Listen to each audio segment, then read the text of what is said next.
press the bell icon for all the updates.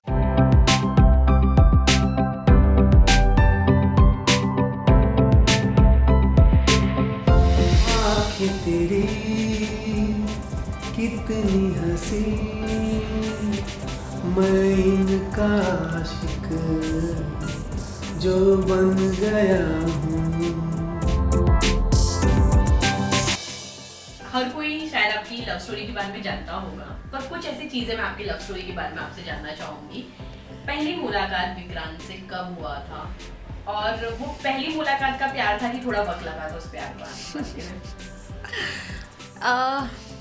As usual हम लोग artist हैं तो मोस्टली हम लोग एक्टर्स के साथ ही मिलते जुलते हैं। तो मेरा भी कुछ ऐसा ही था। हम लोग फिल्म में ही मिले थे। एक भोजपुरी फिल्म था 2008 में, डेट भी मुझे याद है 24 अप्रैल।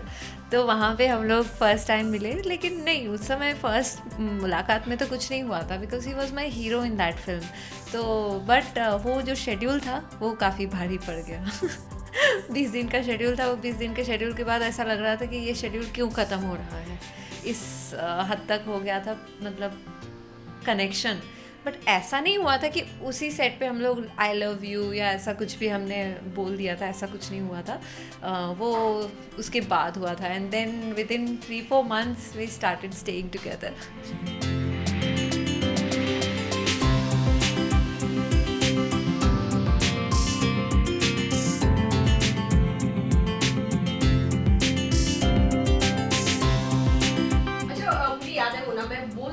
चाहूंगी, आप लोग एक होटल में थे और आप लोग कंटिन्यू बात करते थे रात तक, वो मैं जरूर जानना चाहूंगी वो कब? वही तो होता था हमारे मतलब लव स्टोरीज में। इतने सारे विलेन थे उस सेट के। सभी लोग पसंद नहीं करते थे कि हम लोग बात करें। तो हम सेट पे तो रहते ही थे साथ में हम हमेशा। फिर उसके बाद होल नाइट हम लोग फ़ोन पे बात किया करते थे। वो भी कौन से फ़ोन, नॉट मोबाइल फ़ोन्स, हाँ, जो लैंडलाइन फ़ोन होता है जिससे हम लोग सिर्फ रूम सर्विस या हाउसकीपिंग वाले को फ़ोन करते हैं। हम लोग रूम टू रूम बात करते थे होल नाइट। और जब भी कोई मतलब यूनिट वाले, प्रोडक्शन वाला या डायरेक्टर हमें फ़ोन करता था तो हमारा फ़ोन लाइन बिजी आता था। तो देवर लाइक पता चल ही जाता था कि क्या चल रहा है।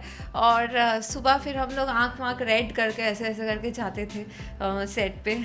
सुबह 5-6 बजे जब उठना होता था तो सब लोगों को लग ही जाता था।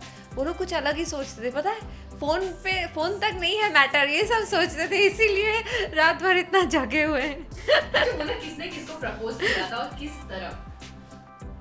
ये भी थोड़ा सा मिस्ट्री है। मतलब पता मुझे मतलब ऐसा कुछ नहीं हुआ था कि मैं बोल दिया पहले या वो बोल दिया। वो तो समझ में आ ही रहा था कि वो 20 दिन के शेड्यूल में लगाव तो हो ही गया था। उसके बाद मैं एक शूट पे गई थी, तो उसका भी काफ़ी, आई थिंक 20 डेज़ उसका भी शेड्यूल था। उसके बाद वो जो 20 डेज़ जो हम लोग एक साथ नहीं थे, वो बहुत ज़्यादा मिसिंग हो रहा था हमारे बीच। और हम लोग जैसे पागल हो रहे थे। उस समय फ़ोन मतलब लैंडलाइन फ़ोन से बात नहीं कर पा रहे थे, लेकिन एक हम लोगों का फ्री मोबाइल होता था उस समय। रिलायंस फ़ोन एकदम मतलब एक नंबर एकदम कम्प्लीटली फ्री है, ऐसा कुछ चालू किए थे। तो वही हम दोनों के पास नंबर था और हम लोग हमेशा मतलब शॉट दिया नहीं, वापस आके फ़ोन। और पता नहीं, आज तक मैं सोचती हूँ कि क्या इतना बात करते थे, क्या बात है। बट उस समय बात हो जाती थी, जो आज नहीं करता है।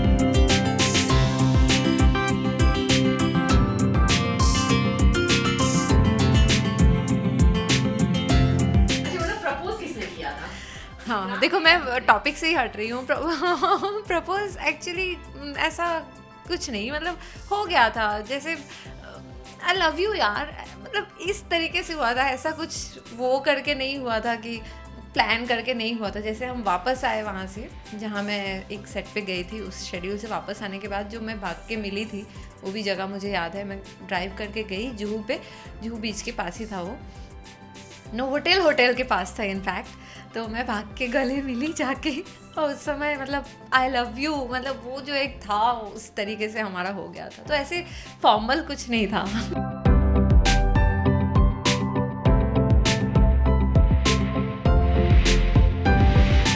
साल का रिलेशनशिप था, आप लोग लिविंग पे रहे, आप लोग ने बिंदास इस बात को कबूला भी कि हम साथ में थे, पर हमने वक्त लगाया शादी करने के। बस हाउस में आपकी शादी हुई, पर इतना वक्त किस चीज के लिए सोचा गया था कि जबकि आप दोनों इतना एक दूसरे को प्यार? एग्जैक्टली अब ये भी एक अजीब सा सिचुएशन है, क्योंकि हम लोग एक्टर्स हैं तो हम सोचते हैं ना कि मतलब शादी हो जाना मतलब आप मतलब अपनी फैंस से अलग हो जाते हो, और फैंस लोग भी थोड़ा सा डिसहार्टेड हो जाते हैं। फिर पता नहीं मम्मी पापा तो बहुत ज़्यादा फोर्स कर ही रहे थे कि कब शादी कर रही हो, जल्दी करो, जो भी है ये मतलब तुम लोग जब एक हो ही गए हो, जब देन वाई इतना लेट क्यों कर रहे हो। तो बट समहाउ नहीं हो पा रहा था कि क्या पता, मतलब अब फ्रैंकली बता ही देती हूँ कि शादी वादी हो जाने के बाद लाइक काम वाम भी हो सकता है कम हो जाए या फिर मेरे से दूरी बना ले, बट हम लोगों को काम भी करना था क्योंकि अभी तक सेटल भी नहीं हुए हैं प्रॉपरली, तो इसी वजह से हम लोगों का डिले हो रहा था। तो ये एक विडंबना है इंडस्ट्री का, बट क्या कर सकते। बट जो भी हुआ अच्छे से हुआ। हम लोगों को लोग पूछते थे, इंडस्ट्री वाले पूछते थे तुम लोग शादी कर चुके हो, हमको पता है तभी इतना तुम लोग इतना साल से अभी तक हो साथ में, जो भी है। बट हम लोग बोलते थे कि नहीं, शादी जब हम करेंगे तो आप लोगों को बता के करेंगे, हम चोरी छुपे नहीं करेंगे। बट इतना अच्छा अंजाम होगा ये कभी सोचा नहीं था। बिकॉज़ हाउस में सरेआम मतलब जो हाँ सिर्फ आपस के लोगों को ही पता नहीं चला, all over world people came to know our marriage. Thank you so much Mona, Thank you. अपनी ये लव स्टोरी शेयर करने के लिए। थैंक्स।